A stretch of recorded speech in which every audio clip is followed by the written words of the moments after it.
Makam Nabi Muhammad terletak di ujung selatan Masjid Nabawi. Peristiwa robohnya dinding makam Rasulullah SAW tersebut terjadi pada masa kekhalifahan Sayyidina.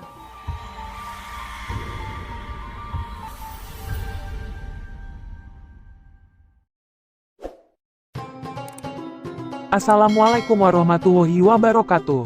Hai para sahabat, berjumpa lagi bersama Bang Nanas.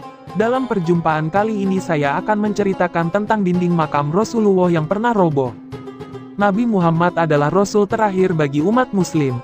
Beliau lahir pada tahun 570 Masehi atau tahun gajah. Masa kenabiannya dimulai pada usia 40 tahun. Ketika Nabi Muhammad didatangi oleh malaikat Jibril dan mendapat wahyu pertamanya dari Allah. Sejak itu, Nabi Muhammad mulai berdakwah di Mekah, yang lanjut ke beberapa wilayah lain untuk memperkenalkan agama Islam hingga akhir hayatnya. Nabi Muhammad SAW wafat pada hari Senin, tanggal 8 Juni tahun 632 Masehi.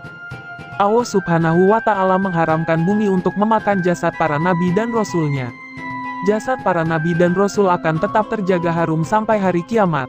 Lalu kapan terjadinya dinding makam Rasulullah itu roboh?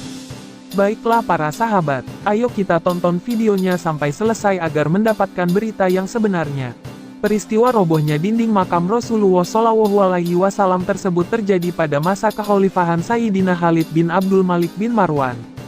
Dan saat itu gubernur kota Madinah adalah Sayyidina Umar bin Abdul Aziz.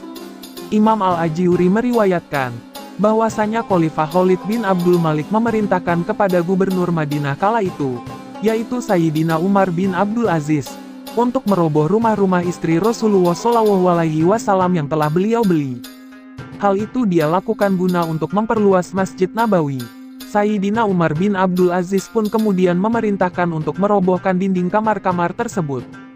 Saat itu beliau Sayyidina Umar bin Abdul Aziz terduduk sambil menangis yang tidak pernah beliau menangis seperti itu sebelumnya.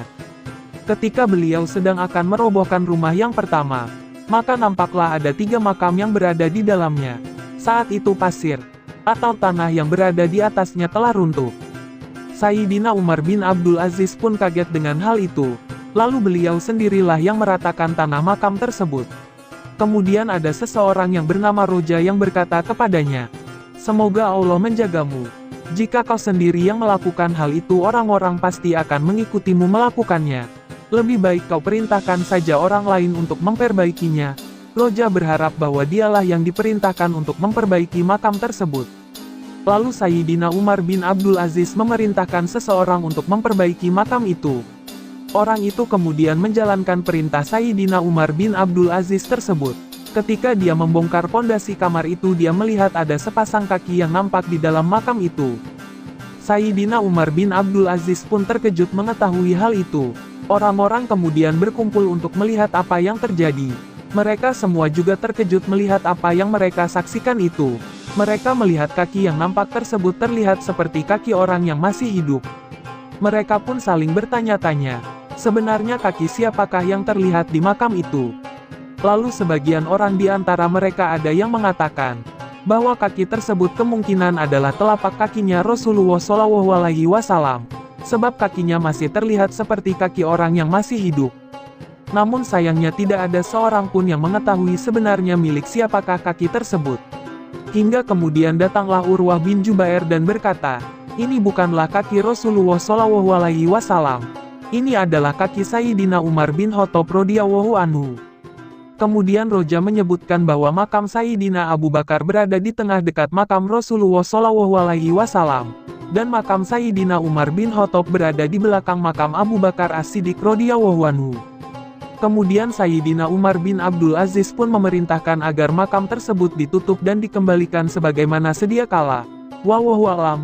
Demikianlah para sahabat cerita tentang robohnya dinding makam Rasulullah SAW. Semoga bermanfaat. Wassalamualaikum warahmatullahi wabarakatuh.